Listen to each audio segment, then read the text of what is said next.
Welcome to 100 Yards of Football. Today is my NFL team preview.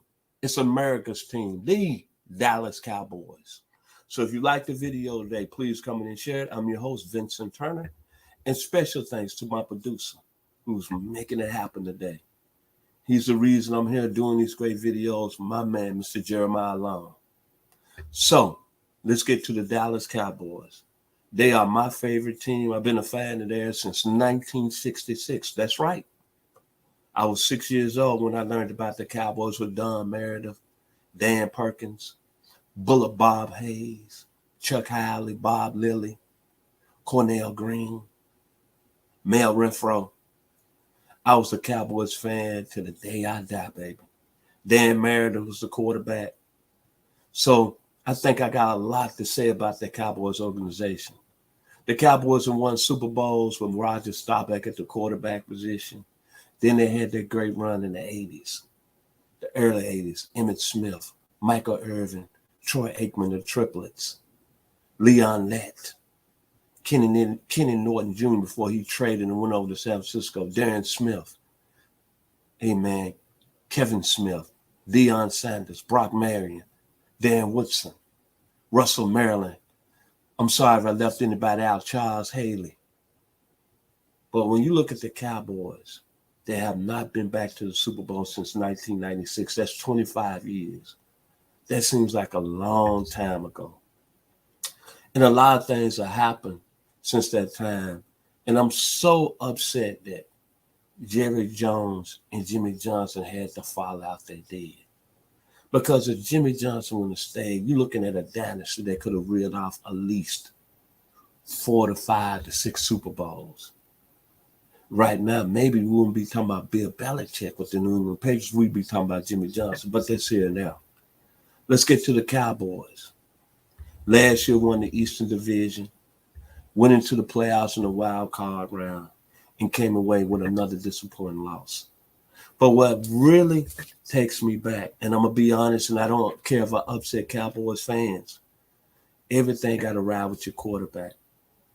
Dak Prescott, you're making $40 million, brother. I love you. I love you when you was at Mississippi State. But let's be honest, you didn't play well in that wild card game against San Francisco. A lot of it could have been contributed to the offensive line that struggled all year, but you didn't play. And that was one of the reasons the Cowboys lost that game 23-17, 23-17, I believe. But coming into this year, the expectations are always going to be high. Granted, the Cowboys and lost Randy Gregory. He's gone to Denver. Granted, the Cowboys and lost Amari Cooper to the Cleveland Browns. Granted, they let Connor Williams walk. They let Lyle Collins walk. But make no bones, this is still a talented team that can get to the Super Bowl. It's no question in my mind. So, let's start with the coach, Mike McCartney. First year, you got to pass. Pandemic year, you lost Dak Prescott. Everything is understandable. But last year, you being a Super Bowl coach, it was just some of the things that I didn't like from your coaching standpoint. Dallas was a very penalized team last year. And when you see a team that has high penalties, especially in the offensive line and throughout the football team, that goes back to the head coach. That tells me you're not this one. And Mike McCartney, make no bones. You have a Super Bowl ring with Green Bay. You had Aaron Rodgers. But this is the year that you got to get the Cowboys deep into the playoffs. At least to the NFC Championship game. And maybe even to the Super Bowl.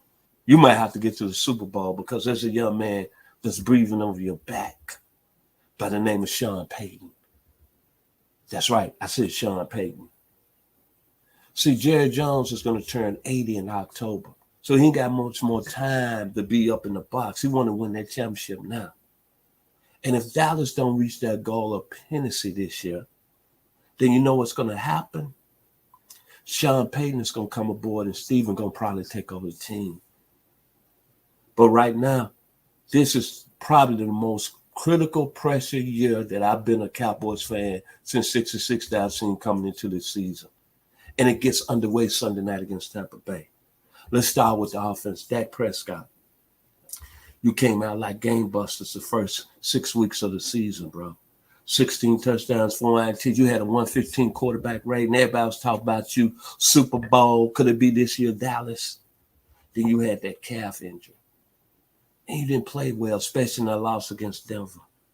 21 touchdowns, 6 INTs. You had a 98.1 rating. But it just was something there that didn't click. And let's be honest, Dak, you have not won a big game. You thrown for a lot of yards. You came in, you took the job out of Tony Romo's hands. No question about it. You've been a stability of the Cowboys organization over the last 5. But see, the expectations in Dallas, every year coming into the season, me being a fan, it ain't number one goal like Michael Irvin has always said, the Super Bowl. If you don't win the Super Bowl, you like the other 32 teams. You ain't. Yes, you know what I'm talking about. It's about being at the end of the day like the Rams were in SoFi Stadium and raising that trophy and doing this. So Dak Prescott, it's your time, brother. You got to play well. You got to win a big game.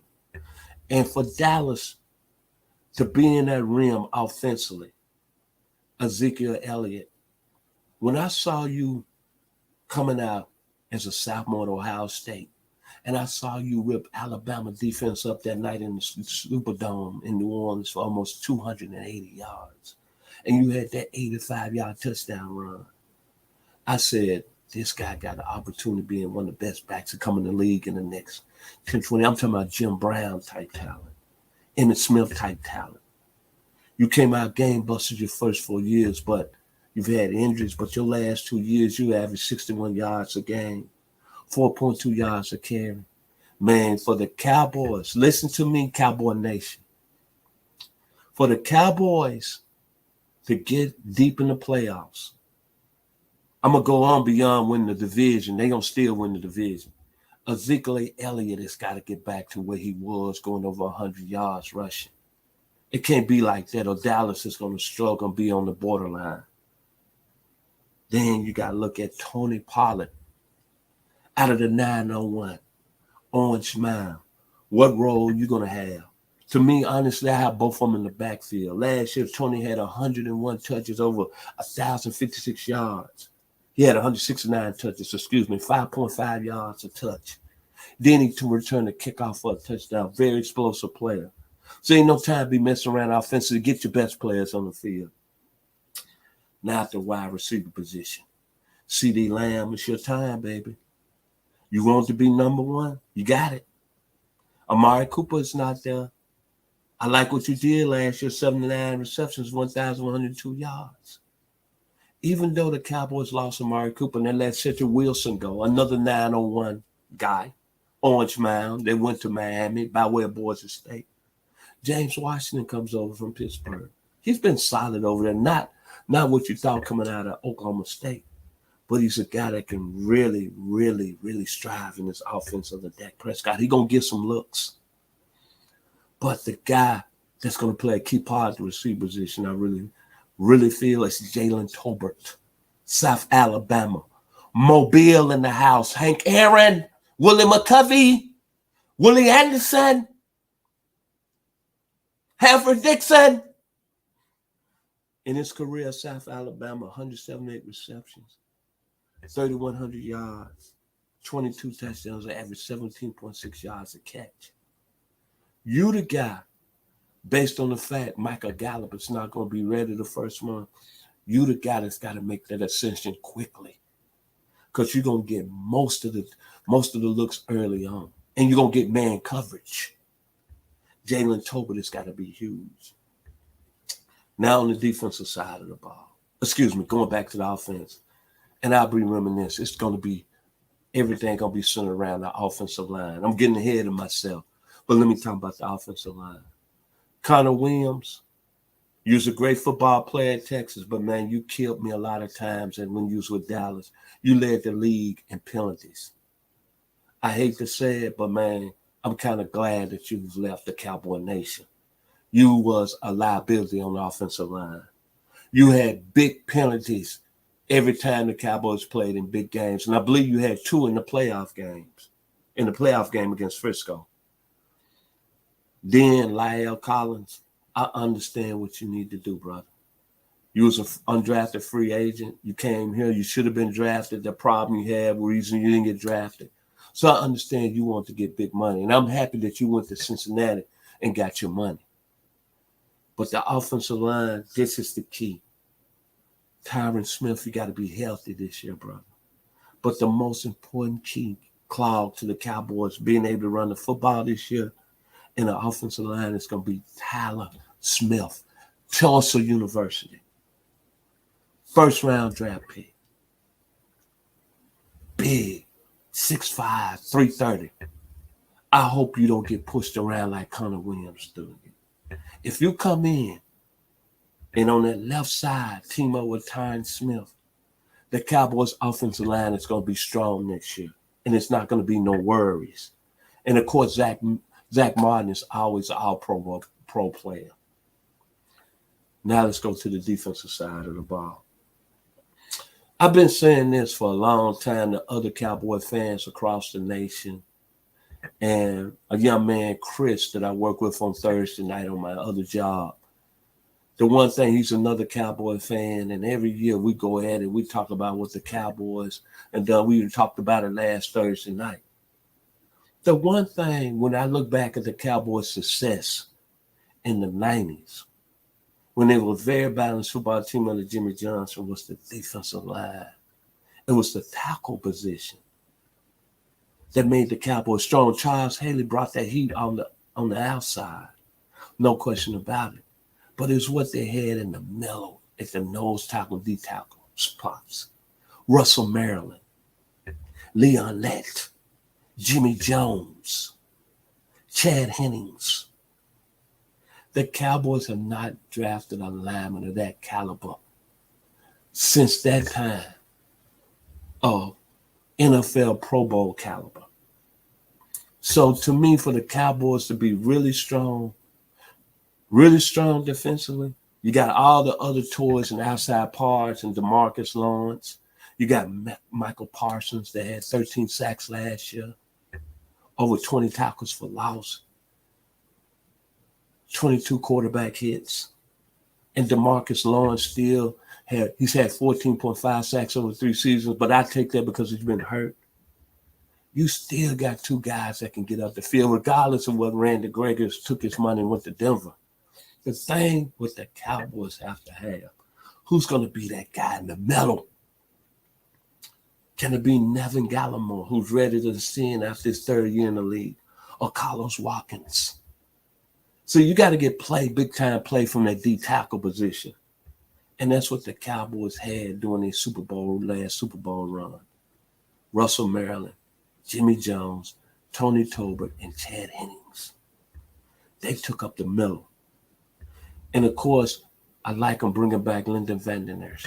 If he stays healthy, he's going to be a player. Now the secondary. Kevin Joseph, you got them problems behind you. The Cowboys took you last year in the 2nd round out of Kentucky. They took you to be a starter. You played your last year Kentucky. You played like an NFL talent. Now it's your time to ascend the starting position.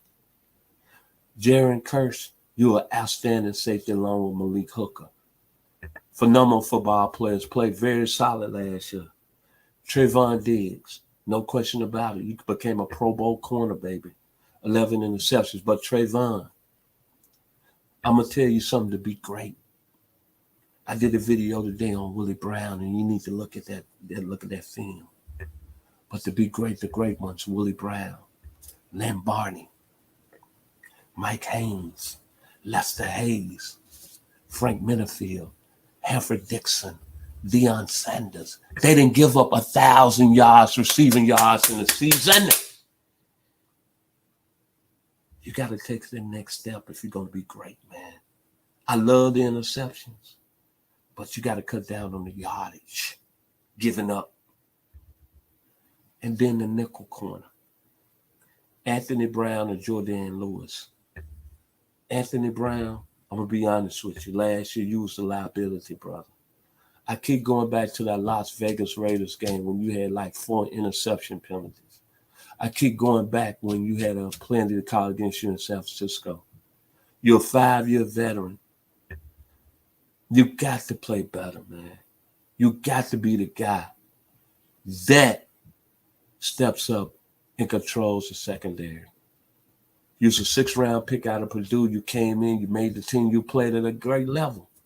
But, man, you cannot be a liability in the secondary if that defense is going to take it to another level. That being said, I've been brutally honest about my Dallas Cowboys today. Do I think they're still the best team in the NFC East? No question about it. But I think the Philadelphia Eagles are on their heels. I really do. And what they drafted in Jordan Davis, Nakobe Dean, and then signing A.J. Brown, that was huge. If Jalen Hurts plays anywhere well, the Eagles are going to be a team that's going to challenge Dallas for that division. But early on, we're going to find out where we at, Cowboy Nation, very early. We got a team that made the playoffs and has got to go to the quarterback position in Mr. Tom Brady.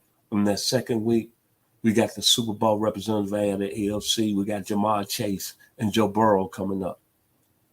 We're going to find out really in them 2 weeks are the Cowboys going to be Super Bowl quality. Big time games, big time people, big time wins.